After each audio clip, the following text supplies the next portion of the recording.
Ассалаумағалейкум қазақтарым, менен жиі сұрайды, неге мүфти болмайсыз, артыңыздан ереді деп. Мен мүфтилер туралы осы біздің қазақтың өте көп білемін. Бірақ оның бәрін айтқым келмейді, аузымда былғағым келмейді. Олар жай ғана мүфти емес, верховный мүфти, как будто бір емес бірнеше мүфти бар сияқты жандарында. Мұны мания величия дейді, диагноз. Кейбірі ғайбатқа жақындап та кетеді екен. Сондықтан көп айтпай-ақ қояйын, жай қысқа ғана айтып өтейін мүфтилер туралы. Қазір Қазақстанда 5-ші мүфти ауысты, бірақ әлі күнге дейін ештеңе өзгермеді.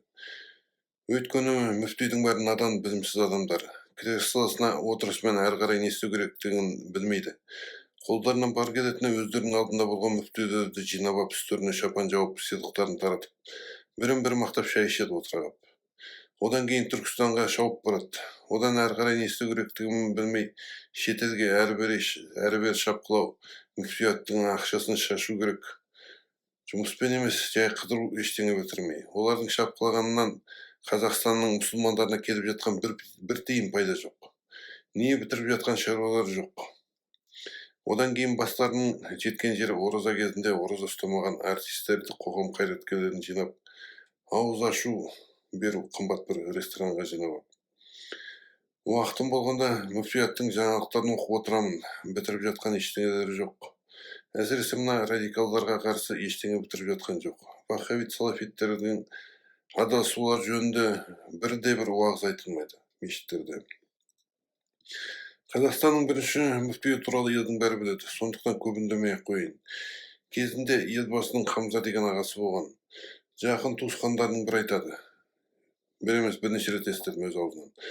Бір күні соның үйіне барсам, Ратбек екеуі тетрапакеттегі арзан талас деген виноны ішіп отыр екен дейді. Шыдамай кетіп екеуіне де ұрыстым. Ратбек, бұл жай ғана жүзімнің шырыны ғой, арағымыз деп жауап берді дейді. Бірнеше жыл бұрын елбасының құдасының жылы болды.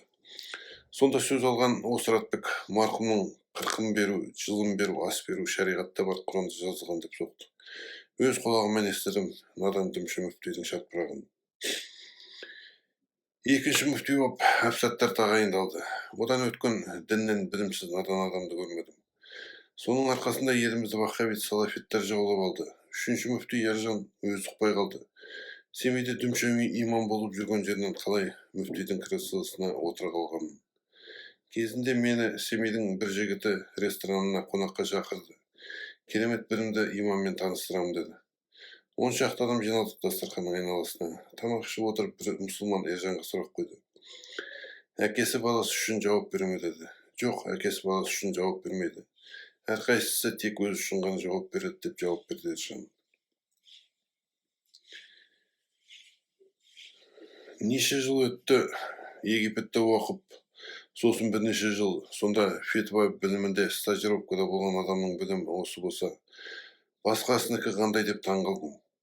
Бірақ елдің алдында масқара қылмайын деп үндеген едім. Одан кейін де Ержанның дүмші екенін бірнеше рет сайтымда дәлелдеп мақалалар жазғам. Басқа шатпырақтарын айтпағанда бұл дүмші мүфтидің қазақтарға Аллах деп айтуларына тыйым салған фетвасының өзі жеткілікті. Кезінде Семейдің имамы звондап, Египетке кетіп бара жатқан бір студентке көмектесіп жіберші дегеннен кейін осы Ержанға ақша берген едім. Көзі бақырайып, ақшаны қалтасына салып, рахмет айтпай, сол беті теріс қарап кетіп тұрған. 4-ші мүфти болып сопылған елден жасалып жүрген Ораз тағайындалды. Бұл адамның дүмші екенін баяғыдан еститінмін. Өкіл әкесі болып көмектесіп жүрген адамнан. Осыдан бірнеше жыл бұрын елбасының құдасы звондап қонаққа шақырды. Шай ішіп кеттік. Барсам, Египеттен семьясымен демалып келіпті. Әңгімесін айтты. Қайырде садақаны оңды солып таратып жүрсем ол маған. Әкешім, біз осы ақшаны садақ етіп көп шашып жүрген жоқпыз ба деп сұрады деді. Мен оған. Осында менің 3 мошенник ұлдарым оқыған.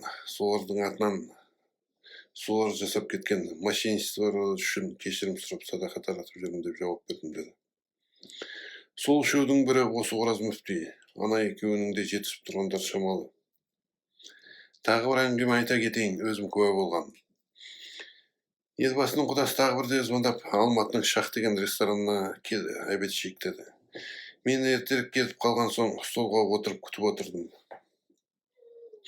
Қарасам, бір мешіттің наиб имамы зыр-зыр етіп жүгіріп жүр. Bir кезде бұрынғы мүфти Ержан мен сол кездегі мүфти Ораз бастаған бірнеше адам келіп, жеке кабинкаға кірді. Ана наиб имам официанттармен бірге жүгіріп әлек болып жүр, аяғына тимей, бейшараның. Сосын аналар тамақты жеуді бастағанда, қыстың күні далаға шығып тоңып күтіп тұрды, аналар қашан тамақ жеп тояды екен деп. Сосын олар кеткеннен кейін бір-ақ кіріп, кассаға барып ақша төледі. Бұлардың адамшылық жоқтығы сондай, өздерін тамақтандырып жатқан адамды тамаққа шақырмады. Сасық кеуделерменен өздерін одан жоғары санады. Бұдан ұққаным, сасық кеуделі мүфтилер қаланың мешіттерін орысша айтқанда грузить етеді деген осындай ойға келдім. Асқазанның субботниктеріне кезек-кезек шақырады екен әрбір мешіттің имамдарын. Ішкен тамақтарына да қалтасынан ақша төлегілері келмейді. Бұл ұяты жоқ арсыз адамдардың. Осы Ораз көпке жетпей орнынан ұшып кетті, 2 жыл болмай. Өсек көп не үшін кеткен жайды, бірақ мен аузымды бұлғағым келмейді, оларды қайталап. 5-ші мүфти болып Наурызбай тағайындалды. Бұл да алдыңғы арбаның ізіменен буфши мүфтилерді жинап шапан кигізді, шай берді. Сосын сопылығын көрсетіп Түркістанға шапты. Сосын өзбектерге анда-мында барды. Мүфтияттың ақшасын шашып жатыр оңды-солды, еш пайдасы жоқ сіздерге. Бұлардың сансыз барып жатқан елдерінен, жерлерінен, кездесулерінен қазақтың мұсылмандарының не пайда деген сұраққа ешқайсысы жауап бере алмайды.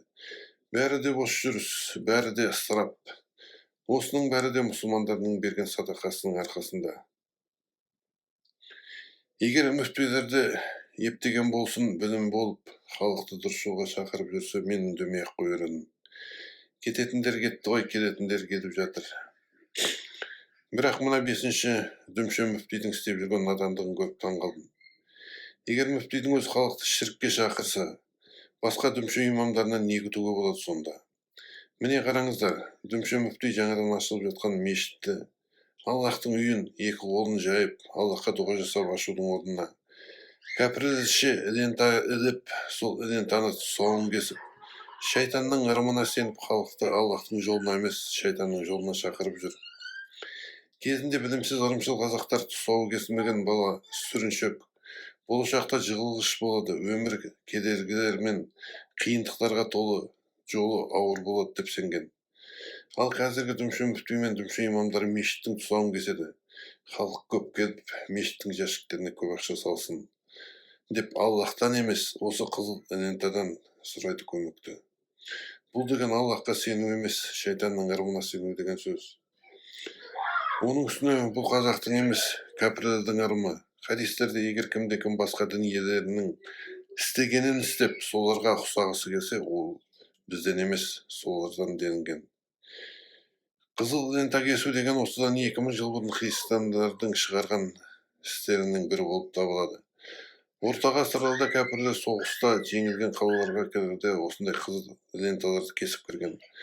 Ал Қытайға келетін болсақ, неше мың жыл бұрын міне, әлі күнге дейін қызыл лентаны сиқырлы деп есептейді. Фен шуйлеріне қызыл лентасыз жұмыс істемейді.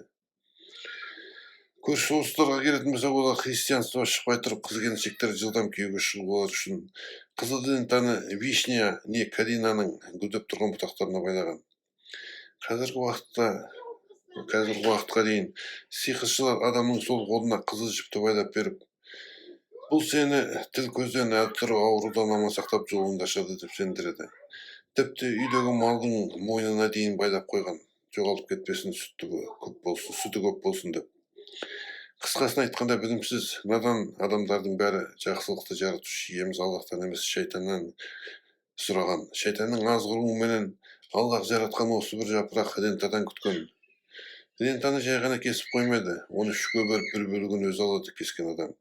Маған да бұдан пайда келсін деген сасық арманменен. Бұдан артық қандай шірк керек мұсылманға? Аллах Құранда шірктен басқа жасаған күнәлардың бәрін кешіремін дейді. Ал шайтан өзімен бірге тозаққа түсетін ақымақ надандарды іздеп жүр осындай. Менің не мақсатпен осының бәрін айтқанымды айта кетейін. Сіздер басқаша ойлап қалмас үшін. Егер осылар осының бәрін үйлерінде отырып істесе, менің шатағым болмас еді. Бұлар осының бәрін бүкіл халықтың алдында істеп жүр, халықты үлкен күнәға итеріп жүр надандықтарымен. Көпшілік осылардың істеп жүрген істерін көріп, мүфти болған соң үлкен білімдері бар, дұрыс істеп жүр, бізде осылардың істегенін қайталайық деп күнә жинайды.